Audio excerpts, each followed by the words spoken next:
Good morning, everyone. Oh, not morning where you're at? That's okay, because you can have eggs for breakfast, lunch, or dinner. Welcome to episode 19 of Three Eggs Are Better Than One. I am Brad Stanton, along with my fellow eggs, Matt M. and Brian Haremza. We would like to thank everybody for the positive feedback from last week's. It was a happy birthday episode for all of us. And the views and the downloads show how much you loved it, and we appreciate it. Keep it coming. So, what's your sunny side up of the week, Bryant? Give us that good news. Well, for me, my sunny side up is the fact that this weekend, as we're recording, so this past weekend, as you're listening, my best friend of the last 20 years, I hate to admit that, 20 years, will be coming down to visit, spending the weekend, getting to see family and getting the opportunity to hang out with him. And that's kind of my enjoyment, my look forward to this weekend. So getting to go out and yeah, he lives about 4 hours away from me. So we don't see each other too often. Usually a lot of our stuff is through text or phone calls. So getting the chance to actually hang out with him and see him is kind of something I'm excited for. So that is my sunny side up. Brad. I'm sorry, Matt. It was your turn to go first. It was. And I I just knew rolled it. with it. And you I just gave me rolled with that it. look. Hazed. We do it every time. Okay. It's okay. Um, well, it's always good to meet up with friends and that you haven't seen in a while, right? Yeah, Well, good for you. absolutely. Good for Yeah. you. My sunny side up this week is so believe it or not, the military is not as locked down as it used to be. And every once in a while, you get a picture or a message of some sort. And Frank's girlfriend, there's actually a Facebook page. It's for the Lima group. It's called that he's in on Paris Island. And there was a picture of him in a crowd of other recruits, shaved head, uh, and he's actually smiling and laughing. So that is good news for me. That in a world where I'm sure it is mentally and physically a lot taxing to say the least, he's still finding some enjoyment in there. And he's sending me these letters. And even though I know it's hard, I know he's getting up early. I know that he's doing a lot of exercise. I know he's getting yelled at. He has to yell back, apparently. He's finding enjoyment in some of it. So that is my sunny side up, that you can actually find enjoyment in basic training. So I'm gonna follow up on that.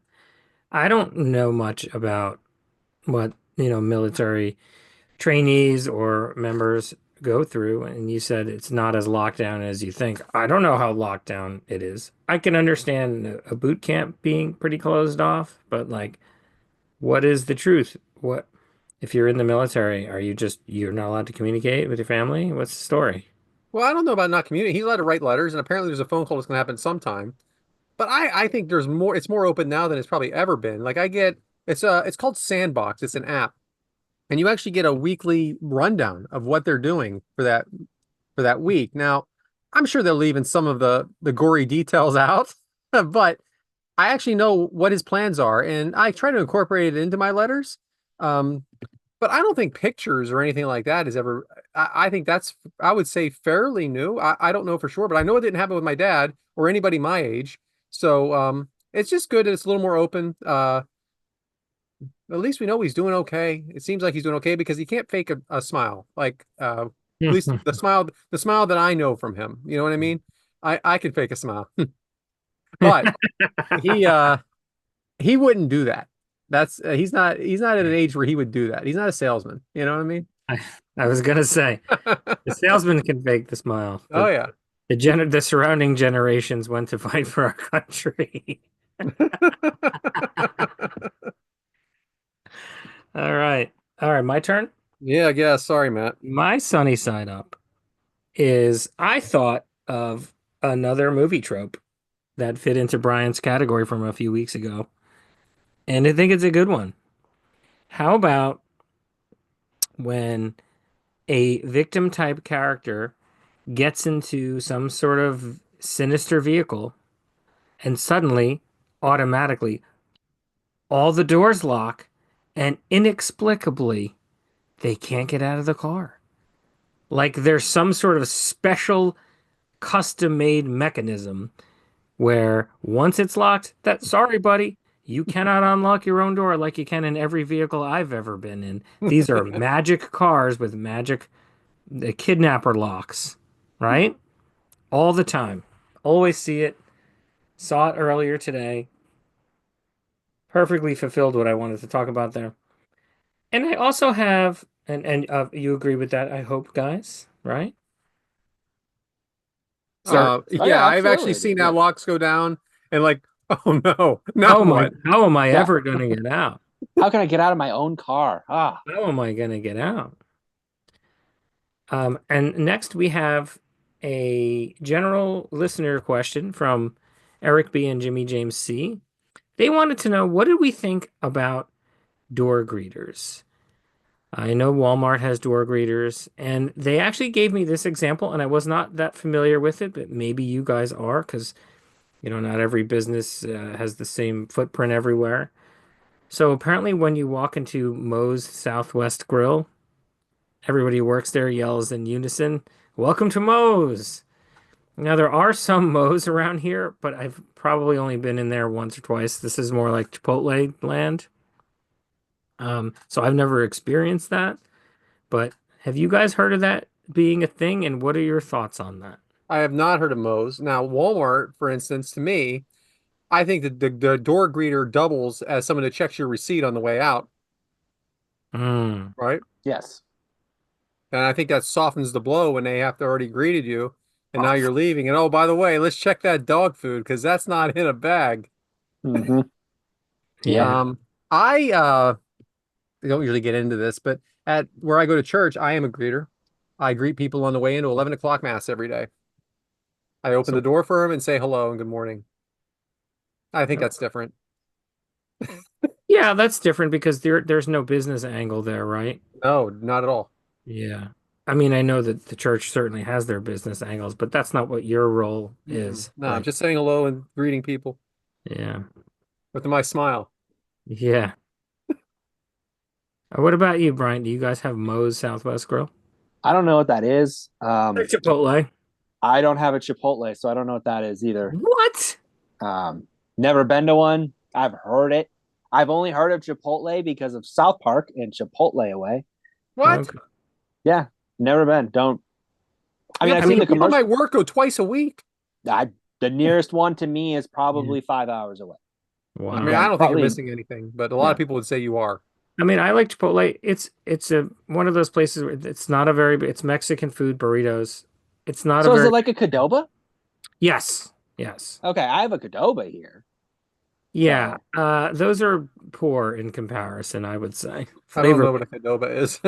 flavor it's a flavorless Chipotle is what it good to know. yeah. Well, that was my sunny side up. Wow, that was good news, Matt. As Yeah. always, very, very good news. Which brings us to hard boiled. All right. I'm a gym goer. Everybody knows that. I've been doing it consistently for 6 years, but I've gone off and on before that and had my 2 years on, 2 years off, 6 months on, 6 months off. But you know what I never do? I don't have to let everybody in the world know it every freaking morning. Okay. I cannot stand when someone is new to exercising and they have to go on Facebook, Instagram, or whatever it is and video that they're walking into the gym for day 4 of their new journey that is going to end on day 11, and we all know it. If you got to brag about going to the gym to the entire world and tell everybody what you're doing right and what they're doing wrong, by the way, that drives me crazy too. Oh, yeah, I've been working out for 6 minutes, but you're doing it wrong and you're being judged. No, no. Keep it to yourself until you can prove something. That you prove something to yourself and to everyone else that you're going to be consistently doing it. Forget your New Year's resolution, your February 1st, your March 1st, after the weekend, Monday morning. No. If you want to go to the gym, just go and do it. Do it for you. You don't have to do it for everybody else or have to everybody else know that you're doing it. It drives me crazy. I got one for you, Matt. How come every single time anybody gets donuts on a TV show or a movie, it's in a pink box? I don't get my donuts in any kind of pink boxes. My donuts come in a Dunkin' Donuts box or a Krispy Kreme box or a box from Giant that says as a see-through top. Where are these beautiful pink boxes come from that everybody's getting donuts with? I don't have a donut shop that has pink boxes. Every single TV show, every single movie, pink boxes. Done with it is bullshit. Finally, I'm at the deli And I don't know what happened. I used to be able to order on the deli monitor and then walk away and come back later and pick it up. They took that away. I don't even understand why. They have to do just as much work.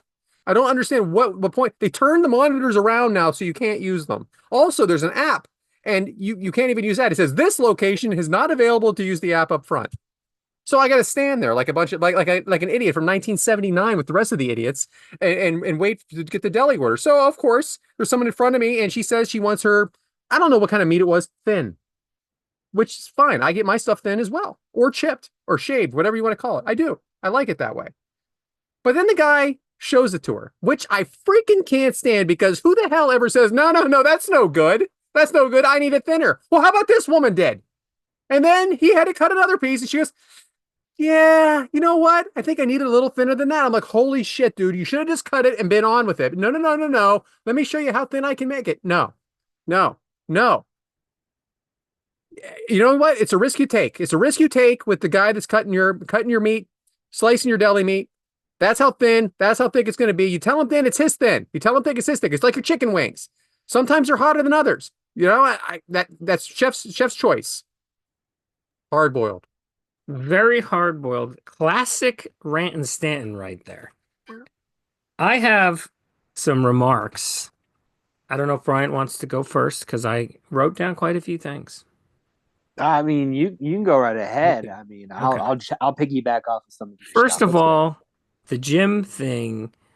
I've never been a fan of brag book. I don't like that. I'm not a big social media user in general.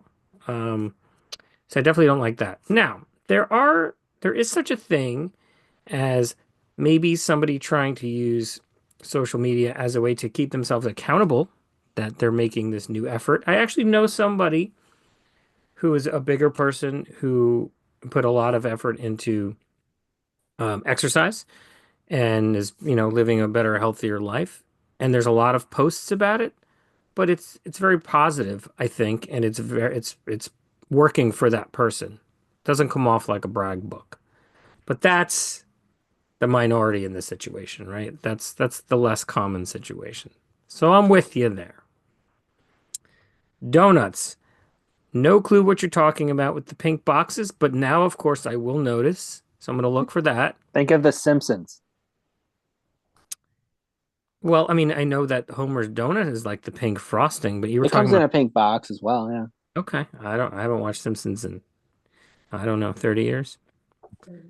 Um, I wanted to know if Bryant knew what Dunkin' Donuts and Krispy Kreme were because apparently he doesn't have Chipotle. So God So knows. we do have a Dunkin' Donuts, and I do Okay. know Krispy Kreme Okay. because our band in town for their fundraiser always sells Krispy Kreme donuts. So, Hmm. do We you know actually have Daylight only Donuts? what is it? Daylight Donuts? No. Ah, there we go. I got one. No daylight donuts. And we actually have not had Krispy Kreme all that long either in my area.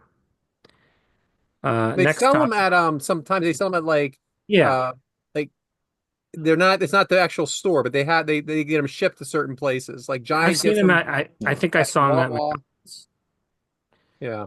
Yeah, no, they'll stock them in like a gas They're not station the same. or McDonald's or something. Yeah. They're not the same. Now onto the deli meat. Uh, Mm. the whole thick thin thing is preposterous. Like anybody know? Oh, is it? Like anybody has any clue? And how does it matter? Um, now you were referring to it as deli meat. Is that what you commonly refer to that type of food as? Well, it's the deli, and I wanted to make sure you guys understood it wasn't the Yeah. butcher part of it. Mm. But so what would you normally say? Like, hey, honey, did you get the Lunch meat. Lunch meat. Yeah. lunch meat? And my Midwesterner wife says that as well. But and I'm not saying I'm right or better because it's silly. I have always said cold cuts. I'm sure. Okay, I like You cold cuts. Cold you cuts. knew you northern Yeah, New York people. Oh, yeah. It's not great, but lunch Cold meat's cut not great combo. either because what if I had it for breakfast or dinner? it'd still be It's lunch bad meat. for you too. Really bad for you. It's very salty. We actually don't really eat that too much anymore. I certainly have, and I'll take a nice big fat sandwich every now and then. Yeah, I Yeah. love sandwiches. Sandwiches Here's are great, but I try to avoid bread. I mean, it's just you Uh, know. How many pieces of meat are you putting on that sandwich, Brad? oh, it all depends. Depends on how thick or thin it was cut. Exactly. Yeah. But I have cut out all sandwiches during this cleanse. I'm freaking starving. Go have a slim fast. You'll be fine. Oh gosh. Yeah. That's a nice shake with your meal. All right. Brian, you have anything else to add to this nonsense? No, I am good. Back to you, Brad. Which brings us to Matt's topic this week, which is also a new topic. New topic alert. Topic alert. Lopsided eggs with Matt Lopsided M. eggs. Well, I don't know if I've ever seen a real lopsided egg. So what is lopsided eggs? Something that is misunderstood. So I wasn't quite sure where to go with this, but I decided I wanted to talk about the Mandela effect. And I think you guys know what that is. Sure do. Let me give you the wiki summary here. The Mandela effect is specific false memories that can sometimes be shared by a large group of people. This phenomenon was named the Mandela effect by paranormal researcher Fiona Broom, who reported having vivid and detailed memories of news coverage of South African anti-apartheid leader Nelson Mandela dying in prison in the 1980s. However, he did not actually die until 2013, decades after he was released from prison and after he served as president of South Africa from 1994 to 99.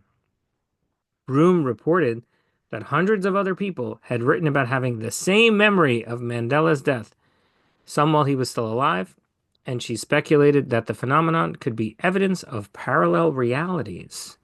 Now, what Hmm. are some other common Mandela effects? Lopsided eggs. And I picked out ones that I was very familiar with. I've read through this sort of thing before. I hope you guys are somewhat familiar with this. But there's the classic Fruit of the Loom logo, which a lot of people imagine to have a cornucopia in it behind a pile of fruit. But in fact, the real logo does not have a cornucopia. Uh, Many people imagine Mr. Monopoly character to be wearing a monocle, but he is not. And I like this one a lot. In Snow White, there's the famous quote, "Mirror, mirror on the wall." That is a misquote. It is actually "magic mirror on the wall." And this is particularly interesting because there was actually a movie made called Mirror, Mirror that was sort of a remake sort of thing with Julia Roberts about the Snow White story. They actually named a movie based on a quote from the original movie that was not accurate. Now there's an upcoming release of a Snow White movie, a live action remake coming out very soon. I don't know too much about it, and I don't know if I'll watch it, but I wonder what their take is going to be on this. But I found all this to be very interesting, misunderstood stuff, lopsided eggs. Very fascinating topic to me because I agreed with a lot of these theories. What do you guys think? I love the Mandela effect. I think it's so interesting. I mean, did we bring up Sinbad? That was in there, but I thought that was maybe too. I'm not sure how much I. You go ahead, explain it if you remember. Everybody thinks Sinbad was a genie in a movie. Yeah, yeah, He wasn't.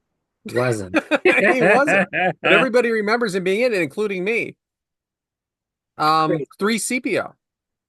There's a picture of him. Is he 3PO. completely gold, or does he have that like Yeah, gold and then, or I don't know what the color he is considered gold, and then that silver leg. yeah, And he's gold and he has a silver leg. I It's don't just remember very that hard silver to. leg. It's very hard to see. Yeah, especially Now, because also, my point of the Mandela effect is it really what you remember or what people kept saying?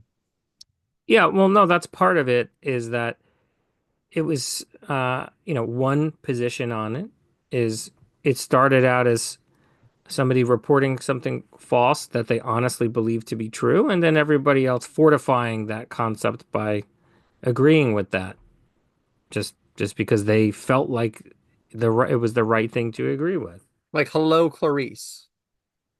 Yeah, was that Believe not? that was never said, something Yeah, like that. Yeah. But that's There's what a we all lot. Yeah. say. There's a lot that are misquotes. Like a lot. There's a lot of movie misquotes. Like so the one from Jaws, like we're gonna need a bigger boat. Like it's not exactly that. It's like two Guys, words different or something. I have my own, and it's the coconut song. I for years thought it was you put the lime in the coconut, you shake it on up. She ain't saying that. What is it? I don't even remember, but it's Yeah. not in that song. And I would have sworn on my children that it was that song. And I think I sang it that way, and I think I karaoke did it that way. Yeah. There's a However, lot in there. What about you, Brian? You're shaking your head like you know all about this. I just laugh because a lot of this I understand because yeah, it's for me it's movie quotes a lot of times because Yeah.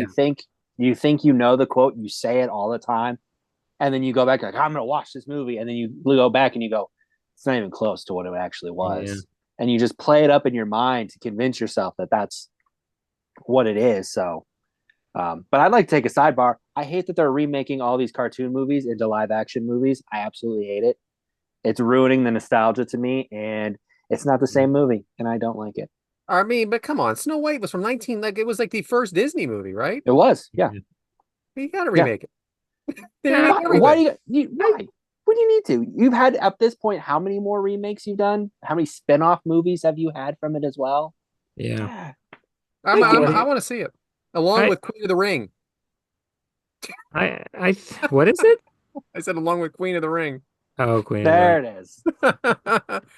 Yeah, I mean, I they overdo it with the remakes and stuff, and we've covered this a little bit, but I just, don't let it affect the way that you feel about the original if you have a feeling. I mean, that's I pretty enjoyed like pretty easy Aladdin. to compartmentalize. I enjoyed the new Aladdin. The Will Smith Aladdin, Yeah, it was okay. I didn't really like funny. the Lion King one, but I should probably watch that again.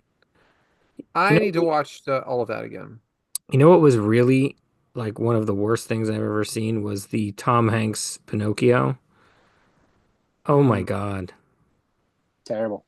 It was it was like, what are we doing here? I have to say, Pinocchio has not been done well since Pinocchio.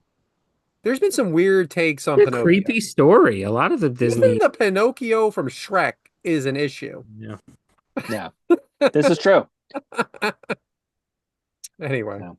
Anyway, Well, sorry, there's our continue. topic, lopsided eggs making its debut on the show. speaking of debuts, Oh new no. topic alert. Oh my God. Woo! Leftover eggs. Now, what's leftover eggs? Something that has gone on too long. So, what's a leftover egg? Maybe left in the fridge. A leftover in general, something left in the fridge. You take it out, you throw it away. What's something that has gone on too long, Bryant? For me, I'm going to stick with a movie. There was a franchise that for a while I enjoyed. And then at this point, I believe we're on movie 418. I am, of course, talking about the Fast and the Furious. Hmm. The first couple movies, great movies. You know, the first movie, set off a trend of NOS and neon in cars that my generation ran with, and it's still at our age now, still trying to make cool. You get to movie three, and all of a sudden we're in Tokyo drifting, which makes no sense to the story. By movie five, now we're in a whole nother country robbing banks. I don't understand that. We're introducing new characters that make no sense to the story. Now we've got amnesia. You fast forward two more movies. This person died in this movie. Now they're magically back alive again in this movie. We've lost all points. They don't even, it's not even about the cars anymore, which was what the movies were about to begin with. We just need to stop, end the franchise. Let's move on with our day. I've only seen the first two. You're lucky.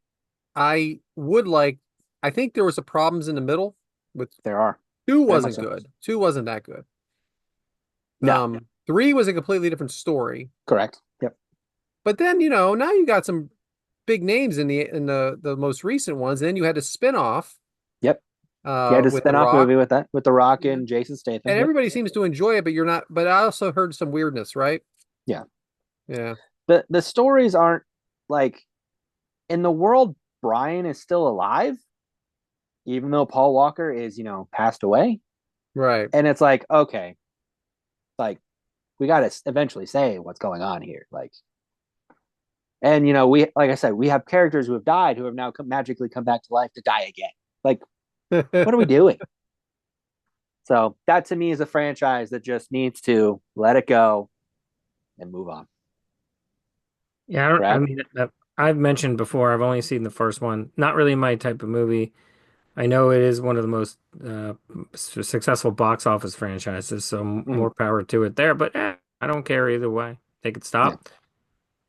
They're not going to stop though No, that's the because it just problem. keeps making money. Well, then there Exactly. you go. Then they're good for them. It's a free country.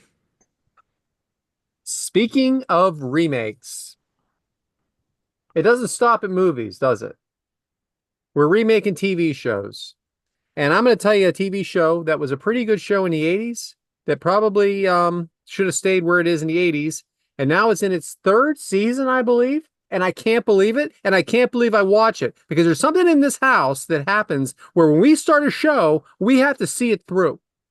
I don't want to see it through anymore. It needs to end. And that is the new Night Court. It is, Ah, it is so bad. It is It is not funny. It is corny. It is not nostalgic to me. Yes, Dan Fielding's in it. That's it.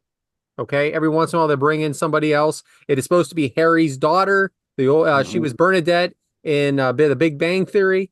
She's the judge. It is. It is not funny. I feel dumber after I watch it, and I have to continuously watch it because now we've come this far and we have to see it through. Every year, I wish. Can you please Uh, cancel the show?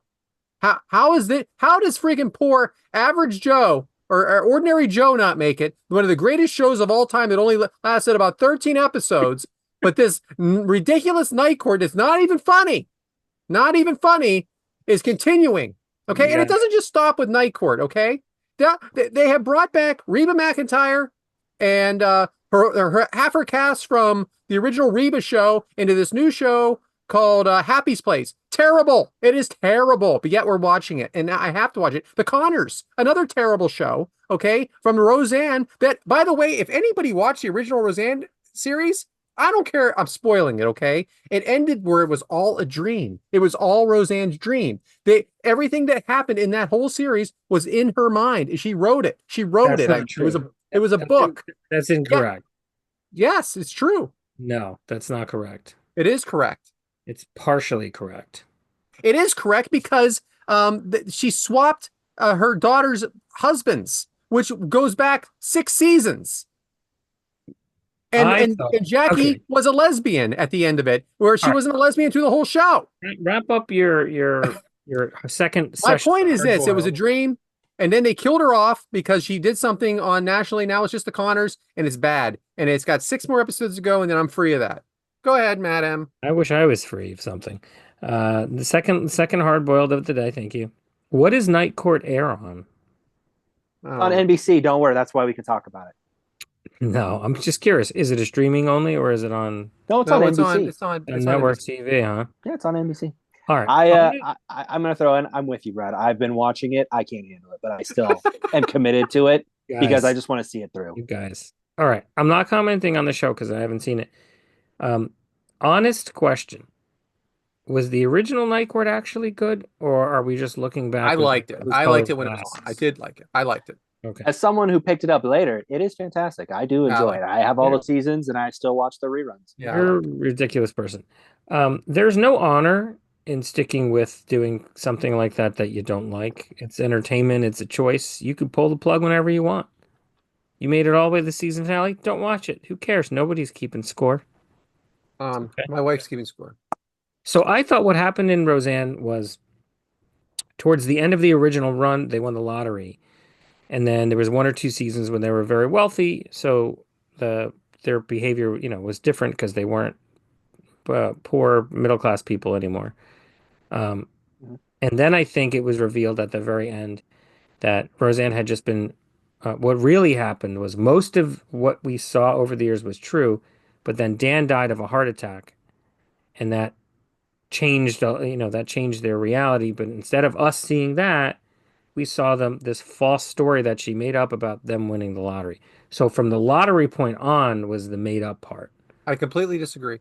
I completely disagree because you had David that was now married to Becky, and then you had I can't think of his name that was now married to Darlene. Darlene and David go back to like the second season, and so does Yeah. Becky and Mark. Mark. So Yeah. you're gonna say that and then also Jackie's a lesbian. This So isn't. she was Yeah. not a lesbian. She was not a lesbian at all. She dated a million men in that show. Yeah. This is an unresearched conversation Oh, we're having. I just no, it want is to. not unresearched by me Yeah. because I have I know it very well. It's unresearched by me. That's what I thought. I would like to say that I thoroughly enjoyed the original Roseanne. I thought it was hilarious, and it's still hilarious if I happen to catch any of it. Well, there's going to be six more episodes. It starts March 27th, and then it's over forever. No, And there's a when rumor that they're bringing her back. okay, when it rebooted with Roseanne still on it, I watched the first scene, and I'm pretty sure, they're obviously older now. I'm pretty sure it was Roseanne and Dan in the kitchen with they each had 10 pill bottles in front of them because they're old and they need medication now. And they were just like sitting there, unable to read the labels because they're old and their eyes don't work. And they were like making trades, like, oh, I'll give you two of these pills if you give me one of these pills. And I was like, I cannot watch this. This is the worst humor I've ever seen. And that was the only scene that I watched of the reboot. All right. Well, I'm done. Matt, you're up. Oh, I still gotta go, huh? Leftover eggs. I went in a different direction. I made a list of things that I think that physical items that I think we hang on to for too long. And I'm sure you guys will agree. Number one, outdated charging cables. I mean, hello. As technology moves forward, the type of cable changes. The universal this, USB that, lightning this. Just today, we had upgraded some things in the house and there's a whole bunch of cables I don't need anymore. I hung on to a couple of them. Probably don't need them. How about this? The box that your last cell phone came in? I mean, what do you need that for? Why do I still have that? How many of those do you guys have? I don't have any. None? None. Okay. My I wife has all of hers. okay. Let's ask her what she needs them for. She has a place for everything. I've told you about this. Okay, how about instruction manuals for stuff we don't have anymore? Since I can't Stacks, put anything together, I never even keep the original. And stacks of them. How about greeting cards from family members from years ago? that's a touchy subject. What are the rules on that? Is 2 day minimum? I throw mine away immediately, so I'm good. I tend to keep the ones from my mom and my grandmother when she was still with us. Everything else goes in the trash. Yeah. Eventually they go in the trash, but I'm not the one that does it. My wife does. Yeah. Well, that was it. I just thought I'd make a little list of things that we hang on to for too long. That Leftover was good. eggs. Quick hitter. I like it. Look here. Hey, we're 36 something minutes in here. We gotta. Well, now we got the omelet of the show, so buckle in. Buckle up. Go ahead, Bryant. So before I begin, I'd like to do a little disclaimer. This is not meant to be attacking or make fun of or poke or make jokes about phobias. I'm here to kind of enlighten. Will some of these be lighthearted? Of course, because some of these are a little ridiculous in nature on some of these. So this topic comes up as, last week Matt was mentioning everyone's fear, some people's fear of the 13th floor in these hotels and and complexes. And it just made me think of when I dabbled in this little college, run that I had, many moons ago. I took a psychology class because I thought it would just be something fun to do. And the professor assigns us a paper to write, and I decided to write on phobias. And he's like, "Well, which one will you pick?" And I'm like, "Didn't realize there are that many." Shot in the dark, how many phobias do you think are out there, you guys? I'm gonna say 1,000. Yeah, I mean it's like how many types of butterflies are Yeah. there? Yeah. So there is no real known number. The general consensus is most people believe there's around 600, but there are so many more being diagnosed every day that there's no real way to, feasibly know what's out there and how many there actually are. So I guess we'll start with, what are phobias? A phobia is an irrational fear of people, things, situations, and they often cause extreme anxiety, fear in the presence of, or anticipation of being exposed to things. It's not like having a fear of something because you can face your fear.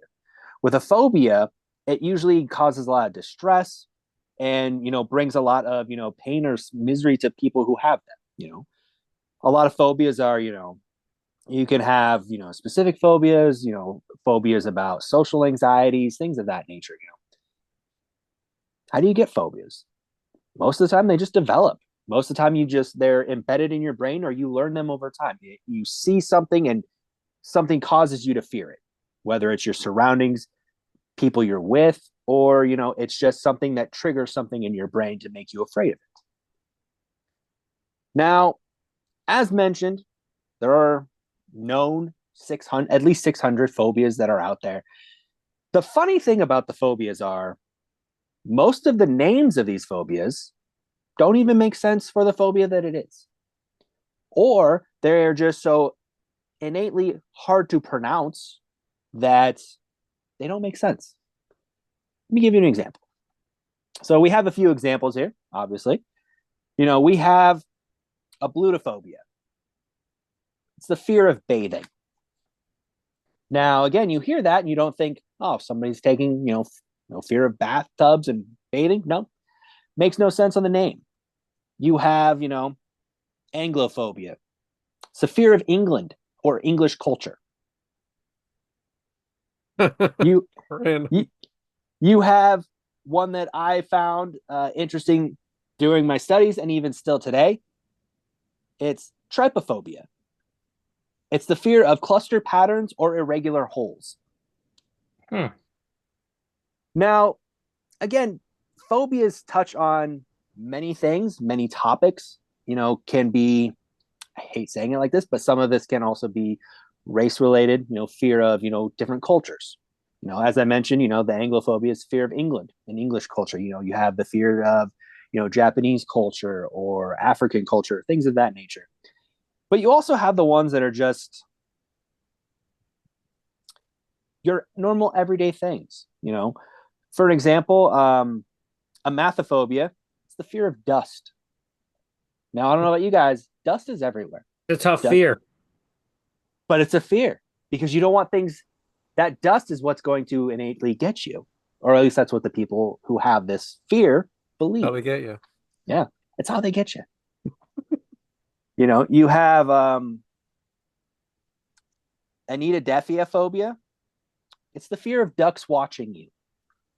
Specific to watching you, not just ducks, but the duck has to be watching you. That is the fear. You have emetophobia. It's the fear of vomiting. Now, I've drank a lot and had that vomiting feeling come.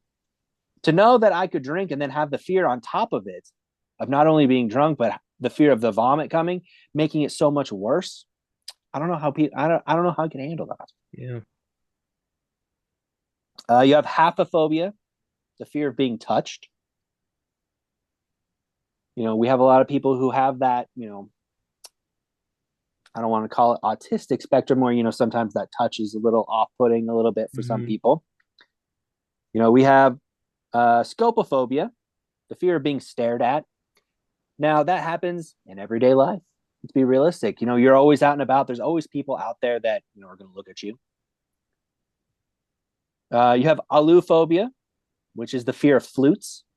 Now, I never liked band in general anyway in school, so that'd be the perfect excuse to get out of band for some people. Let me see here. The list, as I said, is endless. There's so much going on here. You have, ones that people know.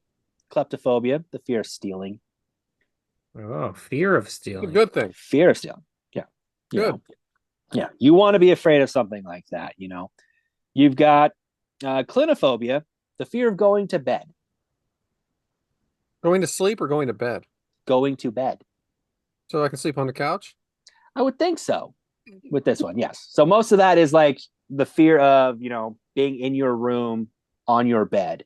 Weird. But you could sleep on the floor. You could sleep on the couch. You could sleep anywhere else in your home except your bed.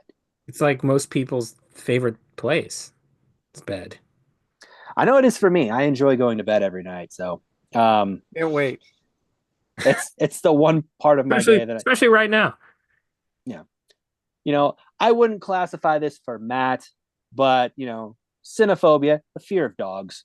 Matt doesn't like dogs. I don't know if I'd call it a fear, but Ah, it's not a fear. he says that Not so not fun. defiantly. You have dendrophobia. It's the fear of trees Stuff Hmm. like because the Wizard of Oz when they threw the apples at everybody. Oh yeah. maybe I could see that way going with it. One that I wish I had known when I was younger. It's and again I'm going to mispronounce this. Dysascalinophobia, which is the fear of going to school. Yeah, okay. Yeah. Who Which developed that? A 9-year-old kid? I would have think so. I mean, let's be realistic here. Uh, you know, we have agoraphobia, the fear of going to work, Yeah, which let's I have that every morning. we have that every morning. Let's be realistic here. We have erotophobia, which is the fear of sexual love. Hmm. No. So Everybody's got their insecurities. yeah, of course. I mean, but there is one that I have to bring up because I will never be able to pronounce it. But I'm also going to use a visual aid for this as well because, as I said, I can't pronounce it, but I can at least show it to you here. There is a fear of so with these phobias, they're as I am showing, there's long names for so many of these phobias. But what is the longest phobia? The longest phobia, as you can see, it's this hippopotamus phobia, which ironically is the fear of long words. Now, I see the beginning of this and I immediately think of, Big Daddy with, hip hop anonymous. But again, I don't know how you would diagnose it, let alone say it to the person without them freaking out. I've By the Yeah, never. way, any tries for saying this one? it, I'll try it. Hippopotamonstrosecquipedalophobia. Sounds like a dinosaur. That ate a hippopotamus Yeah. What and is a the like and a if you pedophile. pulled all the roots out of those syllables, does that actually mean something? No. Okay. Yeah, That's the I know. alphabet. It's basically the alphabet almost. Just missing a Z in there somewhere. Hmm. One, a fear that I have most mornings, halitophobia, fear of bad breath. Hmm. Especially in sales, you got to talk to people. Brad knows this, talking to so many people. You have hypnophobia, which again, you hear that and you think, well, what can that be? It's the fear of Irish people. You know, And as this episode releases on St. Happy and St. St. Patrick's Patrick's Day. Day. Exactly. Yes. That's why I want to bring that one up. Tie it all together here. But, as I said, again, I can go on and on with this. There's phobias for everything. There's fears for everything. And as more become diagnosed, more come out, it's always going to be something that we don't know until, we'll never know who has these phobias unless you're around these people. So it's always something interesting for me to study because it's something, like I said, a lot of these are just intriguing to me. And like I said, it's ever growing, ever changing, and there's a fear of everything out there, and we'll just never know until we find them. So trying to keep it tight for the show here. So Brad, back to you. So just to mention, I have the basic phobias. I really, if someone put me in a trunk, I'm gonna be scared. You know what I mean? Yeah. One time, I think I don't know. It was a partying kind of situation, and there was like a cargo van, and someone told me to get in the back of the cargo van. I'm not doing that either. The no No. windows cargo van, Mm. not interested. And I'm not afraid of heights per se. Like I'm not afraid of being on an airplane. I'm not afraid of being on a tall building. I'm afraid of unstable heights. Like I'm not real crazy about a ladder. Okay, Right. but I think that's normal. If Yeah. something shakes and starts falling, you're afraid of that. But I don't have any. That's pretty basic for me.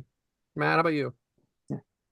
Yeah, I don't know if I have any true phobias. I think if I have any fears, they're probably pretty classic things. There's always some anxiety things. For heights. So last year at some point, I was at an amusement park with my son, and they had this like very big like climbing apparatus. And I mean, when I say big, I mean six stories up. And it's kind of like a suspension bridge. So any Hmm. movement that was happening on there, the movement waves are going through it. Yeah. Now you're harnessed in, and son's having the time of his life, but I was just pouring sweat, you Yeah, know. I wouldn't like that. That's what I'm talking Yeah. about by unstable. Hmm. And this is an indoor amusement park. Yeah, very unstable. That's what made me think of this. It's an indoor amusement park. So we're way up high, and there are roller coasters adjacent to us with the train cars whipping by.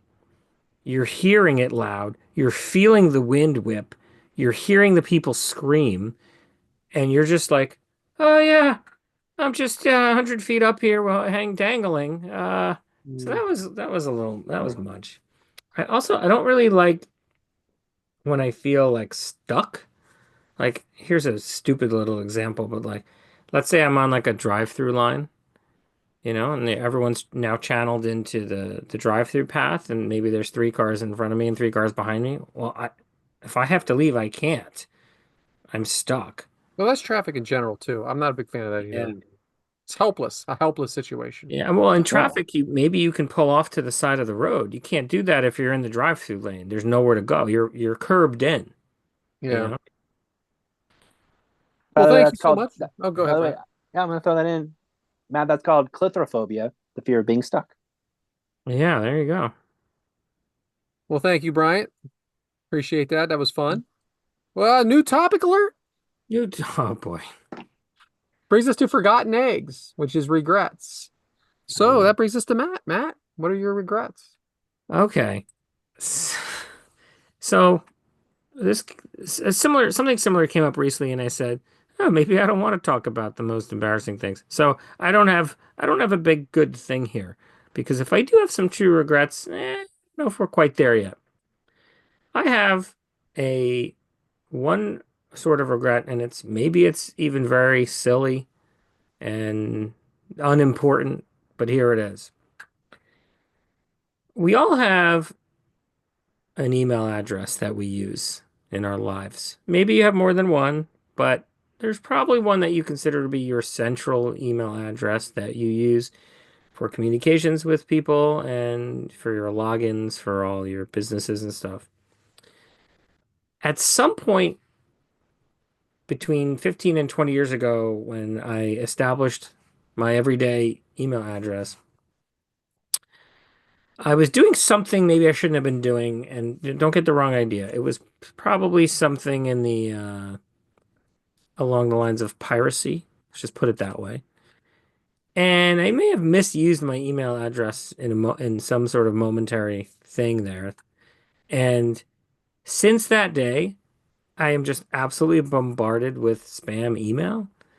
And yes, most of it gets filtered out, but sometimes a good email gets mixed in with the spam emails, which means I have to check the spam email, so it's kind of worthless. And I just can't, there's nothing I can do to fix this except for maybe creating a brand new email account. But it's like I'm so far into my career here with my email address. I want to start over. So lame, probably, but it is a regret of mine because I'm dealing with spam. Yeah, I get that. We all been there. We've all been there. Yeah, it's a regret. I It wish I is a didn't regret. use spam.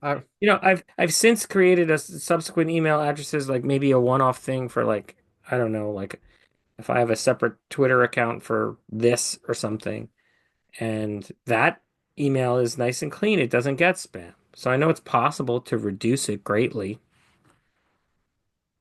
Um, yeah, I've done similar things to that where it takes a long time to dig out. So, all right, here's mine. There are so few things in life we're really good at, right? Like, really, none of us are overly talented where we're making millions of dollars doing anything. and I'm not saying what I'm about to say would have been that kind of career for me, but in fifth grade, I took up the trumpet. Now, I was kind of a natural at it. It was pretty good. And what was really special about the trumpet is, for a lazy person, it is the perfect instrument. Why is that? Because literally only supposed to practice 1/2 hour a day. Why? Because your lips swell up, and you really shouldn't go more than that. I played it for 3 years, and I was good, and to the point where I probably could have. Not saying I would have been in a band my whole life, or I would have that would have been my only career, but I probably could have been in a band of some sort with it. Having said that, by ninth grade, with I also played sports through seventh and eighth, ninth grade. And, I'm okay at sports. I'm not going to any even D3 school to play sports, but I was good enough to compete. But I wasn't as good at the sports as I was at the trumpet. But it wasn't cool to play the trumpet. So I decided to stop playing the trumpet. And I regret that because it, I'm not like that now, where whatever I do, whatever I don't care what I think, but what I think like is what I like. I don't care what people think is cool. Obviously, I'm a professional wrestling fan. I fight people thinking I'm uncool about that every day, but I don't care because I love it. Um, and I regret caring about what other people thought was something I actually enjoyed doing and I was actually good at. Where would you be now? Yeah.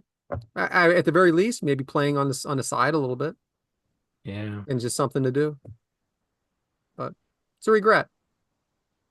And That's I that's a tried to real one. That's a real one. And I put it in with my kids' minds too. When they were playing it, they did the same thing. I don't know how they feel about it now, but they stopped playing about the same time. So, anyway, Bryant, Well, I live my life regret free. No, I'm kidding. The biggest regret for me is something I've already mentioned here on the show today. I dabbled in this little thing called college, and I didn't take it seriously enough when I was younger. And it costs like so. I also did have an accident while I was in school, so I missed some time due to being out for injury purpose. But when I was there, first semester, part of that second semester, I didn't have those restrictions of somebody telling me I need to do things. There was that college freedom. So I slacked off a lot. And the opportunity that college presents, I just kind of took it for granted. So I just didn't try hard. And then I failed. And then I lost all my financial aid. So I just played it off as, well, I have no reason to go because I can't afford it. And then just started working and never went back. And I look back sometimes and go, seeing the work I've done with this job and my job and the jobs that I've had and how hard I've applied myself, that I just kind of always wonder, if I tried this hard in school, how could things be different now? And it's just kind of one of those things I look back on now and just always wonder what if and what could have happened. man, that's another real regret. Mm-hmm. Brad and Bryant bring in the real. Matt's over here worried about his emails. That's tough. It's something you got to live with, right? Yeah. Hmm. Unfortunately, yeah. Ah, I don't really have a rebuttal. Let's bring the mood up with the next category. Yes. Eggs Benedict, huh? Well, I'm going to do something very recent. Very, very recent. Who am I going to talk about? Well, I'm going to talk about a man named John Cena. John Cena. Now, we are wrestling fans here, and it's just kind of like when you talk about daily news, maybe you don't talk about sports every day. When we talk about three eggs are better than one, maybe we don't talk about wrestling every day. But in daily news, we're going to talk about the Super Bowl, and in today's three eggs are better than one, we're going to talk about one of the greatest wrestlers and baby faces of all time, John Cena. John Cena, a 16-time WWE World Champion, is known for representing hustle, loyalty, and respect. In his wrestling persona, he's also a prominent figure in philanthropy, particularly with Make-A-Wish. And I will keep bringing it up, Brian, just for you. For over 2 decades, Cena has been a prominent face in WWE, embodying the ideals of hustle, loyalty, and respect. And these three words recurring in a character's theme and a catchphrase representing his values and the message he has for all the children around the world. But how did it start? Well, let's just start with the WWE, maybe even OVW, which is the developmental at the time. In 2001, Cena signed a developmental contract with the WWF and was assigned to his developmental brand, Ohio Valley Wrestling. During his time there, he continued to wrestle as the Prototype and held the OVW Heavyweight Championship for 3 months and the OVW Southern Tag Team Championship for 2 months. Throughout the early months of 2002, Cena found himself competing on house shows for the WWF, where he wrestled against the likes of Shelton Benjamin and Tommy Dreamer. But after that, he was called up to the main roster under his real name Cena. He made his WWF television debut on June 27th episode of SmackDown by answering an open challenge by Kurt Angle. After declaring he possessed ruthless aggression, he lost by pinning combination, but put on a good showing. After the match, he was congratulated by Billy Kidman, Farouk, Rikishi, and The Undertaker, becoming a fan favorite. He became feuding with Chris Jericho, and so on and so on. So, John Cena has held the WWE Championship for a record 13 times and the World Heavyweight Championship for 3 times, 16 total. He is also a 5-time WWE United States Champion, a 2-time WWE Tag Team Champion, a 2-time World Tag Team Champion, a 2-time Royal Rumble winner, and a 1-time Money in the Bank winner. He has headlined multiple pay-per-views, and his career has been met with mixed critical and audience reception. Everybody wanted him to not always be a good guy, but he continued to be the good guy the good guy for the children. Right, Bryant? He's also starred in movies The Marine, Trainwreck, Ferdinand, Blockers, Bumblebee, F9, Fast 10, Bryant. How about that? Fast 9. Then The Peacemaker and The Suicide Squad. He's also been part of Nickelodeon's Kids' Choice Awards. He's the co-host of The Today Show at times, American Girl, SNL, Wipeout, an ambassador for the Tribute for the Troops. And he was also once in Hannah Montana. So for years and years and years, Cena has been the ultimate good guy. But now we have another ultimate good guy, babyface, if you will, and that is Cody Rhodes. Cena made a surprise appearance at Money in the Bank on July 6, 2024 to announce his retirement from in-ring action at the end of 2025, making WrestleMania 41 his final WrestleMania. During Raw's premiere on Netflix on January 6, Cena announced to the world he would compete in the Royal Rumble match on February 1st, where he scored 3 eliminations but ultimately lost to Jey Uso. But then he injected himself into the Elimination Chamber, saying that he has earned it. At Elimination Chamber, he did win. He was victorious. But that's not the story we're talking about, is it? After he won victorious, who came out? The current champion, Cody Rhodes, the new Ultimate Babyface. So we have 2 babyfaces in the ring. It's going to be the babyface joy of the world at WrestleMania 41, right? Well, no, because weeks before, The Rock said to Cody, I want your soul. Will you be my champion? So then The Rock's music hits and he comes out to the ring and he asks Cody, are you going to be my champion? And Cody said, well, let's just say F you, Rock. So, but what happens next? The Rock asks Rhodes to, so Cena applauds Rhodes' decision as The Rock stared at him motionless for a long time. Cena hugged an American Nightmare and then got a signal from the final boss, The Rock. And then Cena's eyes went like a face that we've never seen before. And he delivered a low blow to Cody Rhodes. The world is in shock. The ultimate baby face, the tribute to the troops ambassador, the voice of Honda is now evil and has joined the forces with The Rock.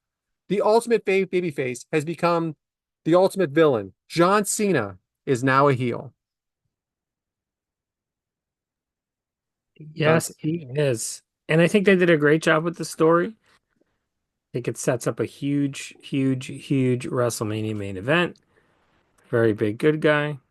Very big former good guy, now bad guy. I'm happy. I'm eager to see where it goes. I will say this before you go, Bryant. Well, no, go, Bryant. Go. No, you go ahead. You go ahead. I don't think it's for the long term. It's not. And No. what tells me that the most is there's not enough merch to back it up. Where's all the evil merch? There's not enough time. I mean, They keep doing the last time is now merch instead. So we had OTC shirts from Roman Reigns before the show was over. Original Tribal Chief, for those of you at home that don't know wrestling. I'm just saying, they're usually pretty quick about this. There is one, Travis Scott, by the way, who I didn't mention was a part of this as well. Not sure why he's there. I do know why, but anyway, I don't think it's for the long haul, but go ahead, Brian. I know you're a big Cena fan and you've been waiting to talk about this. Yes. So I'd like to point out, first of all, that I pointed this out to Matt in a little side chat we were having. I feel like I blew his mind when I said it. Cena's been a heel to me from, I don't know, 2005 on. I think he's annoying. I think he's overrated. I do applaud the Make a Wish stuff. That is very generous and nice. It's great. On TV, he's annoying as hell. And I think he's been a heel from 2005 to now. So him finally just getting more booed by the people, great. Now they're finally all just catching on. Um, I've just been so not gonna lie. When we did the "What's Been Going Too Long," our Forgotten Egg segment, I was gonna pick John Cena, but I decided not to Thank because goodness. I am ready for him to go away. If you all were ever to watch a show with me, you would know that when John comes out, he usually holds up his towel and then he sprints to the ring.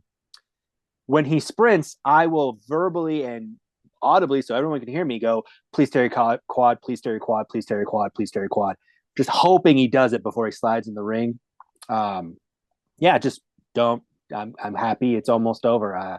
The countdown is on. You know, we've got 9 months left, and then I don't have to see him or hear that stupid trumpet anymore. As a wrestling fan, they compare. We're not going to go through all the heel turns because that's one of our main topics here on the show. We don't want to give them all away. Sure. But I would say it was top three history for me. And I don't think you'll ever see one as big as this again. By the way, sidebar: WWE put out a list of the 30 best heel I turns. saw it. I have it down here. Totally hate the list. It is wrong completely. Yeah. Matt, go ahead. I mean, Yeah, no, I've had varying opinions of Cena over the years. He impressed me when he had that U.S. title run, maybe Yeah, like that 10 was years good. ago now, because he had some really good in-ring matches. He had a nice series of matches with AJ Styles, which I think was actually one of AJ's best sets of matches, which is saying a AJ lot. carried him very well. Yes. Yeah, okay. I think my biggest gripe with him over the years is that he always just inexplicably won. Like he could be losing all match and then oh wait a minute, he does his moves, his set of moves that he does at the end of every match and he won. Like, The oh, 5 moves of doom. okay. Um, but he's still pretty close to the top of the mountain, top 10 guy ever. And I have a lot of respect for him. He's hard work. Hey, listen, he's a hardworking guy, right? Everything he does, he's given 100% in every aspect of his life. So I'm excited for it. I wouldn't have been. They did a good job for me as a fan because I wouldn't have cared as much if it was good guy Cena versus good guy Cody. Now that they have this Yeah. storyline attached to it with The Rock and there's more developments to come there, I'm much more interested. So just to clean it up, there was more than just him kicking him in the balls and the low blow. They brutalized him after that. There was blood everywhere. Travis Scott hit him for real, looks like. Um, anyway, it was a bloody scene at the end there. True heel move, and looking forward to what's coming up next. So that's going to do it for us this week. So I'm going to kick it over to Matt for the socials and what's going on next week. This has been Three Eggs Are Better Than One, and we are cooking up every Monday morning at 6:30 a.m. Eastern on Apple Podcasts, Spotify, and everywhere else you get your podcasts. Find us on YouTube at Three Eggs Are Better Than One, the number three, the letter R, the number one. And follow us on X, Blue Sky, Instagram, and TikTok at Three Eggs Are Better, the number three, the letter R, and our individual accounts at Yes Man Brad, at B Haramza, and I am at Purple Shirt Guy without the I. Please throw us some 5-star reviews if you enjoyed the show. Next week, Matt M's going to be reaching back into his bag o' questions. I've got a brand new set of questions for my fellow eggs. Have you ever? And a lot of them are as it relates to how people behave in movies and TV, things that we love to talk about here. I got a fresh batch of questions for you guys. And that's it for that's going to be next week. Bryant, close it up for us. Well, we want to thank you guys for joining us this week. We hope you learned a little bit about some things that maybe need to maybe get sunset for us. Learned about some new fears that are out there, and learned about why John Cena is very overrated. We thank you guys for joining us. The egg timer's been set. We'll see you next week.